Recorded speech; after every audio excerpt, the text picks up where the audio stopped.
ఉంటాం, వేదికలుగా మనం ఉపయోగిస్తూ ఉంటాం.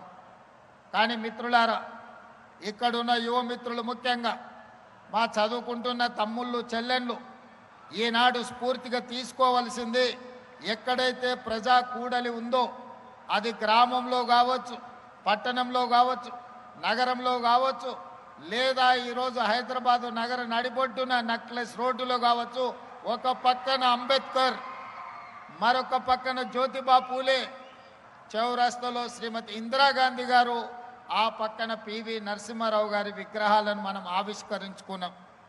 ఈ విగ్రహాలు అన్నీ వర్ధంతులు జయంతులు జరుపుకోవడానికే కాదు, మనం ఈ ప్రాంతం గుండా ఎప్పుడు ప్రయాణించినా ఈ గొప్ప వ్యక్తుల యొక్క త్యాగాలను, వారి యొక్క స్ఫూర్తిని పొంది ఆ స్ఫూర్తితో మనం విద్యలో రాణించాలి, సామాజిక చైతన్యంతో వ్యవహరించాలి, సమాజ అభివృద్ధి కోసం పాటుపడడానికి వీళ్ళ స్ఫూర్తిని తీసుకోవడానికి ఈనాడు ఇక్కడ వీళ్ళ విగ్రహావిష్కరణలు మనం ఏర్పాటు చేసుకోవడం జరిగింది. మిత్రులారా, ఈరోజు నక్లెస్ రోడ్ చౌరస్తా ఒక అద్భుతమైన చౌరస్తా.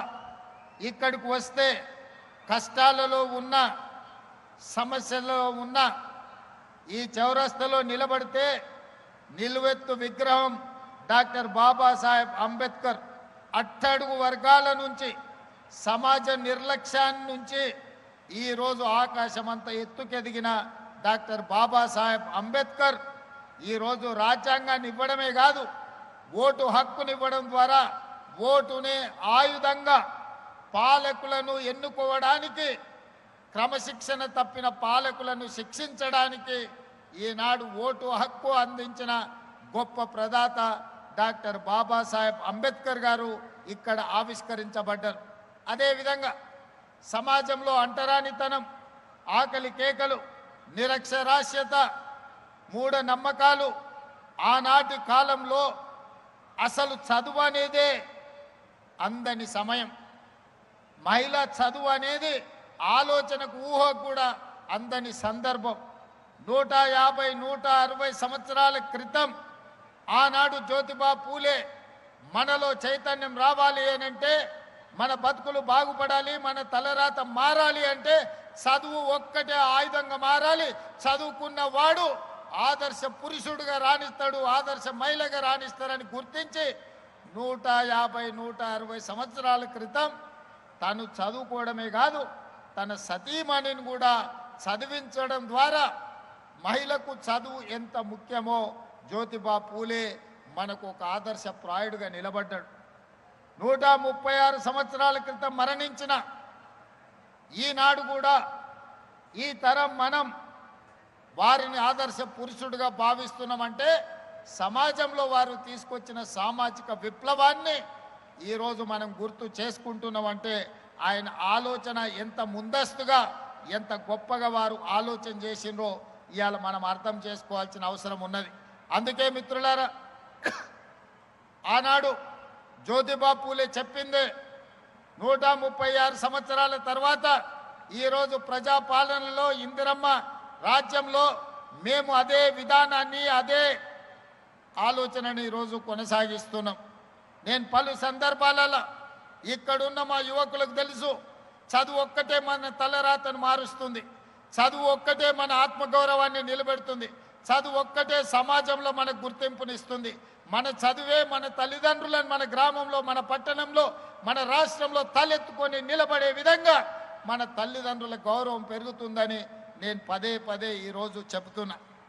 ఈనాడు మన ప్రభుత్వం వచ్చిన తర్వాతనే వివక్షకు లోనైన సమాజంలో విభజన కావించబడ్డ కులాల విభజనను ఈరోజు కులాల నిర్మూలన చెయ్యాలి అనంటే, సామాజిక చైతన్యం తీసుకురావాలి అనంటే బీసీ కులాలు వేరు, ఎస్సీ కులాలు వేరు, ఎస్టీ కులాలు వేరు, మైనారిటీ కులాలు వేరువేరుగా రెసిడెన్షియల్ స్కూళ్ళల్లో చదువుకోవడం కాదు, అందరు కలిసి కట్టుగా ఉన్నత వర్గాలతో సహా ఒకే దగ్గర చదువుకోవడం ద్వారా, ఒకే దగ్గర కూర్చొని తినడం ద్వారా, కలిసి జీవించడం ద్వారా కుల వ్యవస్థను నిర్మూలించవచ్చని ఈరోజు యంగ్ ఇండియా రెసిడెన్షియల్ స్కూల్స్ని ఒక విప్లవాత్మకమైన మార్పుని ఈరోజు తెలంగాణ రాష్ట్ర ప్రభుత్వం తీసుకొచ్చింది. ఇదే కాదు, ఈరోజు చదువు ఒక్కటే మన జీవితాలలో వెలుగు నింపుతుందని నర్సరీ నుంచి 12th క్లాస్ వరకు ఈరోజు సమూలంగా విద్యా వ్యవస్థను ప్రక్షాళన చేసి నర్సరీ నుంచి బ్రేక్ఫాస్ట్, లంచ్, ఈవినింగ్ స్నాక్స్తో సహా కాస్మెటిక్ ఛార్జెస్, డైట్ ఛార్జెస్ పెంచడమే కాకుండా నాణ్యమైన విద్యను ఈరోజు ప్రభుత్వ పాఠశాలల్లో, కళాశాలల్లో ఇవాళ అందించాలని ఈరోజు మనం ప్రయత్నం చేస్తున్నాం. పెద్దలు ఆర్ కృష్ణయ్య గారు చెప్పారు ఫీజు రియంబర్స్మెంట్ గురించి. గతంలో జరిగిన అవకతవకలను వదిలేస్తే ఈ విద్యా సంవత్సరం నుంచి అడ్వాన్స్గా బ్యాంకు ఖాతాలో డబ్బులు రెడీగా పెడుతున్నాం. ప్రతి సంవత్సరం 2400 కోట్ల రూపాయల ఫీజు రియంబర్స్మెంట్ అడగకుండానే మీ ఖాతాలలో వేసి ఎవరి దగ్గర మీరు చెయ్యి సాల్సిన అవసరం లేదు. పారదర్శకంగా ప్రక్షాళనతో ఈరోజు మీ ఫీజు రియంబర్స్మెంట్ను అమలు చేయడానికి ఈ ప్రభుత్వం నిర్ణయం తీసుకున్నది. ప్రతి సంవత్సరం ఆర్ కృష్ణయ్య గారికి, మా జాజుల శ్రీనివాస్ గారికి విజ్ఞప్తి చేస్తున్నా, ప్రతి సంవత్సరం 2300 కోట్ల రూపాయల ఫీజు రియంబర్స్మెంట్ అడ్వాన్స్గా బ్యాంకు ఖాతాలో పెట్టి విద్యార్థుల ఖాతాలోకి నగదులు బదిలీ చేసే విధంగా ఈరోజు సమూలమైన ప్రక్షాళన తీసుకొచ్చి బ్యాంకులో మా పట్టి గారు ఈ అకాడమిక్ ఇయర్కు సంబంధించిన 250 కోట్లు అడ్వాన్స్గా ఈరోజు ఖాతాలో పెట్టిండు. పిల్లలు కాలేజీల అడ్మిషన్లు వచ్చినెంబడే మీరు ఆన్లైన్లో అప్లై చేసుకోండి. విత్ ఇన్ ఏ మంత్ మీ ఖాతాలో మీ ఫీజు పడుతుంది. ఎవరు కలత చెందాల్సిన, ఎవరు చింతించాల్సిన అవసరం లేదు. ఎవరి దగ్గరికి మీరు వెళ్ళాల్సిన అవసరం లేదు. ఇక భవిష్యత్తులో ఏ కాలేజీ కూడా మీరు ఫీజులు కట్టలేదని మీ సర్టిఫికెట్లు ఇవ్వమనే అవకాశం ఏ యాజమాన్యానికి ఇవ్వము. ఈ సంవత్సరం నుంచి ప్రతి రూపాయి అడగకంటే ముందే మీ ఖాతాలో వేస్తాం. మీ ఫీజు రియంబర్స్మెంట్ను సంపూర్ణంగా అందిస్తామని చెప్పి తెలంగాణ రాష్ట్ర ముఖ్యమంత్రిగా మీకు విజ్ఞప్తి చేస్తున్నా. మిత్రులారా, నా సూచన ఒక్కటే, నా యువ మిత్రులతో నా ఆలోచన పంచుకునేది ఒక్కటే. ఒకప్పుడు ఇంజనీరింగ్ సర్టిఫికెట్ ఉంటే ఉద్యోగం వచ్చేది. ఒకప్పుడు డాక్టర్ సర్టిఫికెట్ ఉంటే మిమ్మల్ని పిలిచి పిల్లనిచ్చేటోళ్ళు, పిలిచి ఉద్యోగం ఇచ్చేటోళ్ళు. కానీ ఇవాళ డాక్టర్, ఇంజనీరింగ్ సర్టిఫికెట్ ఉంటే సరిపోవడం లేదు. మీ చదువులో నాణ్యం ఉందా, మీరు బాగా చదువుకున్నారా, మీరు ర్యాంక్ స్టూడెంట్సా కాదా, మీకు స్కిల్ ఉన్నదా లేదా అని ఈరోజు ప్రశ్నించే పరిస్థితి వచ్చింది. అందుకే నేను స్పష్టంగా చెప్పిన, నర్సరీ నుంచి 12th వరకు ఎడ్యుకేషన్, 12th పైన స్కిల్ నేర్పాలి అని. సాంకేతిక నైపుణ్యం ఉన్న వాళ్ళకి ఈ ప్రపంచం ఎర్ర తివాచితో స్వాగతం పలుకుతుంది. కేవలం సర్టిఫికెటే ఉంటే ఉద్యోగం వస్తుందో రాదో నేను చెప్పలేను. అందుకే మీరు భాషా పరిజ్ఞానమైన, విద్యకు సంబంధించిన అవగాహన అయినా నర్సరీ నుంచి 12th క్లాస్ వరకు మీరు విద్య నేర్చుకోండి. 12th తర్వాత ఏటీసీలు కావచ్చు, ఐటీఐలు కావచ్చు, పాలిటెక్నిక్ కావచ్చు, స్కిల్ యూనివర్సిటీ కావచ్చు, ఇతర సాంకేతిక నైపుణ్యం.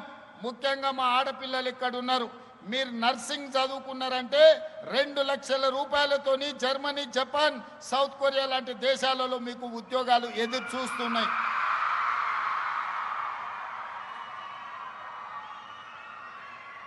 డాక్టర్లు, లాయర్లు, ఇంజనీర్లతో పాటు సాంకేతిక నైపుణ్యాన్ని నేర్చుకోండి. ఐఏఎస్లు, ఐపీఎస్లతో పాటు సాంకేతిక నైపుణ్యం నేర్చుకోండి. ఈరోజు మన ప్రభుత్వం సాంకేతిక నైపుణ్యం కోసం సంపూర్ణమైన అవగాహనతో ముందుకు వెళ్తున్నది. ఒకప్పుడు ఇంజనీరింగ్ చదువుకుంటే, ముఖ్యంగా కంప్యూటర్ సైన్స్ చదువుకుంటే మీకు అమెరికాలో ఉద్యోగం వచ్చేది. అమెరికా వెళ్తాడు, ఐటీ ఉద్యోగం వస్తుంది, డాలర్లు మాకు పంపిస్తారు, మా జీవితాలలో మార్పు వస్తుందని తల్లిదండ్రులు ఆశించరు. కానీ ఇవాళ ఆనాడు ఉద్యోగాలు వచ్చిన ఐటీ నిపుణులు కూడా ఉద్యోగాలు పోయి ఈరోజు వెనక్కి మళ్ళీ ఇంటికి వచ్చే పరిస్థితి వచ్చింది. ప్రధానంగా సాంకేతిక విప్లవం వచ్చింది. ఆర్టిఫిషియల్ ఇంటెలిజెన్స్ వల్ల ఇంజనీరింగ్ గ్రాడ్యుయేట్ ఐటీ నిపుణుల ఉద్యోగాలు కూడా పోయే పరిస్థితి వచ్చింది. మరి ఏ విధంగా ఈ సంక్షోభాన్ని ఎదుర్కోవాలో ఈరోజు మనం ఆలోచన చేయాల్సిన అవసరం ఉన్నది. అందుకే ప్రభుత్వం ముందస్తు ఆలోచన చేసి 2024లోనే టాటా సంస్థతో మాట్లాడి ఈరోజు అడ్వాన్స్ టెక్నాలజీ సెంటర్లను 119 నియోజకవర్గాల్లో 119 ఇన్స్టిట్యూట్స్ని ఈరోజు ప్రారంభించింది. ఏటీసీలో చేరితే ప్రతి స్టూడెంట్కు 2000 రూపాయలు స్టైఫండ్ ఇవ్వడం ద్వారా మీ తొవ్వ ఖర్చులకు మీ చేతి ఖర్చులకు మీ తల్లిదండ్రుల మీద ఆధారపడకుండా బట్టి విక్రమార్క గారే ఈరోజు మీకు నగదు ఇస్తున్నాడు. ఉచితంగా చదువు చెప్పడమే కాదు, సాంకేతిక నైపుణ్యం నేర్పడమే కాదు, జర్మన్ జపానీస్ లాంగ్వేజ్ నేర్పించడమే కాదు, ఇంగ్లీష్తో పాటు ఈరోజు విద్యతో పాటు సాంకేతిక నైపుణ్యాన్ని నేర్పిస్తున్నాం. అందుకే డాక్టర్లు, లాయర్లు, ఇంజనీర్లతో పాటు సాంకేతిక నైపుణ్యం నేర్చుకోవడానికి ఈరోజు మీరు సంసిద్ధులు కండి. ఒకప్పుడు చదువులు పోటీ తక్కువ ఉన్నప్పుడు సర్టిఫికెట్ ఉంటే ఉద్యోగం వచ్చేది. ఇవాళ పరిస్థితి లేదు. మొన్న మేము గ్రూప్ 1 ఉద్యోగాలు 562 మందిని నియమిస్తే 60% బలహీన వర్గాలకు ఉద్యోగాలు వచ్చినాయి. ఉన్న రిజర్వేషన్ 42% మేము ఇస్తామంటే 60% గ్రూప్ 1 ఆఫీసర్లు ఈరోజు బీసీలో పిల్లలు సెలెక్ట్ అయినరు. లక్షలాది మంది కాంపిటేటివ్ ఎగ్జామ్స్ రాసిండ్రు. చదువులో పోటీ పెరిగింది. ఒకప్పుడు నేను చదువుకునేటప్పుడు, పెద్దలు కేశవరావు గారు చదువుకునేటప్పుడు అయితే మనం పుట్టనే లేదు. మా అప్పుడు ఫస్ట్ క్లాస్ వస్తే జిల్లా గుర్తుపట్టేది. అరే ఆ పిల్లగాడు ఫస్ట్ క్లాస్ వచ్చిండా అని. ఏడికి పోయినా అతన్ని పెద్దగా చూసేటోళ్ళు. ఇవాళ ఫస్ట్ క్లాస్ కాదు, 100కి 100 మార్కులు వచ్చేటోళ్ళు 1,00,000 మంది వెళ్తారు. 10థ్లోనో ఇంటర్మీడియట్లోనో. ఈరోజు ఆయన ఫస్ట్ క్లాస్ ఇట్లా మీద లెక్క పెట్టేటోళ్ళు పాస్ అయ్యేటోళ్ళు. సెకండ్ క్లాస్లో కొద్దిమంది. మాలాకొట్టోళ్ళం రిజల్ట్ చూడాలంటే 3rd క్లాస్లో ఫస్ట్ మా హాల్ టికెట్ నెంబర్ ఎత్తుకునేది పాస్ అయినమా లేదా అని. కానీ ఇవాళ 100కి 100, 100కి 99 మార్కులు వచ్చేటోళ్ళే 90% పిల్లలు ఉన్నారు. చదువులు అంత పోటీ పెరిగింది. మరి అంత పోటీ పెరిగినప్పుడు ఉద్యోగాలలో పోటీ పెరగదా? మీ క్లాసులలో మీ మార్కులే చూసుకుంటారు కదా, నేను చెప్పాల్సిన పని లేదు. అసలు ఎవరైనా 35-40 మార్కులతో పాస్ అయ్యేటోళ్ళు ఈ కాలంలో ఎవరైనా ఉండరా? 90 పైనే సీటు రావాలంటే 100%, 99%, 98%లోనే మంచి కాలేజీలలో సీట్లు ఆగిపోతున్నాయి. మా జర్నలిస్టులు కూడా ఇడుండ్రు, వాళ్ళ పిల్లల చదువులు వాళ్ళకి తెలియదా ఎంత పరిస్థితి ఉందో? మరి ఇంత పోటీ ప్రపంచంలో అందరూ 100కి 100% తెచ్చుకోవాలంటే సాధ్యం కాకపోవచ్చు. కొందరు చదువు కంటే కూడా సాంకేతిక నైపుణ్యంలో రాణించే వాళ్ళు ఉంటారు, కొందరు క్రీడల్లో రాణించే వాళ్ళు ఉంటారు, ఆటల్లో మేటి ఉంటారు, మట్టిలో మాణిక్యాలు ఉంటారు. వాళ్ళు క్రీడల వైపు వచ్చినా, అందుకే యంగ్ ఇండియా స్పోర్ట్స్ యూనివర్సిటీ ద్వారా క్రీడలలో రాణించిన కోట్ల రూపాయల నగదు బహుమతే కాదు ప్రభుత్వ ఉద్యోగాలు ఇస్తామని నిన్నగాక మొన్న గ్రూప్ 1లో నిఖత్ జరీన్ బాక్సింగ్ ఛాంపియన్కు డిఎస్పీ ఉద్యోగం ఇచ్చినాం. సిరాజుద్దీన్ క్రికెట్ ప్లేయర్కు ఉద్యోగం ఇచ్చినాం. ఒలింపిక్స్లో మెడల్ సాధించిన దీప్తి జువాంజీ వరంగల్లో గ్రూప్ 2 ఉద్యోగాలు ఇచ్చినాం. కాబట్టి ఇవాళ యువమిత్రులకు నా సూచన, చదువుతో పాటు సాంకేతిక నైపుణ్యం నేర్చుకోండి. జర్మనీ, జపాన్, సౌత్ కొరియా పంపించే బాధ్యత రాష్ట్ర ప్రభుత్వం మీ రేవంత్ అన్న తీసుకుంటాడు. మిమ్మల్ని ఆ దేశాలకు పంపించి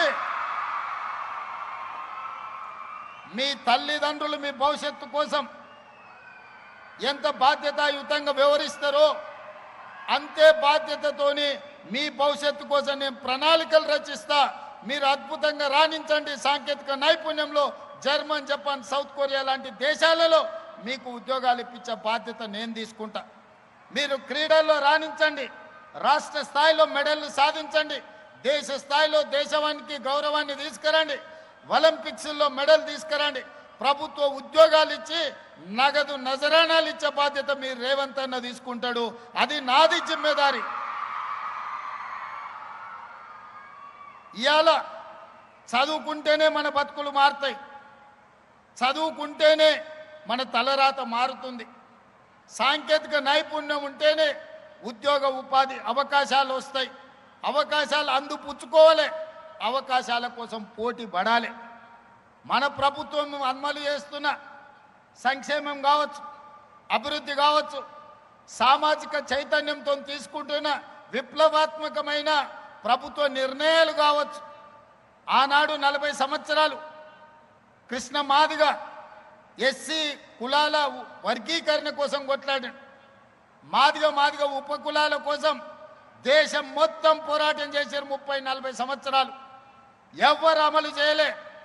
ఈనాడు ధైర్యంగా గుండె మీద చేసుకొని తెలంగాణ రాష్ట్ర ముఖ్యమంత్రిగా దేశంలో మొట్టమొదటి రాష్ట్రంగా మాదిగ ఉపకులాల వర్గీకరణ చేసి ఈ రోజు 30-40 మంది గ్రూప్ 1 అధికారులకు నియామక పత్రాలు అందించిన ప్రభుత్వం తెలంగాణ రాష్ట్ర ప్రభుత్వం. మాదిగ ఉపకులాల వర్గీకరణ చేయడం ద్వారా సమాజంలో ఉన్న సమస్యను పరిష్కరించడం.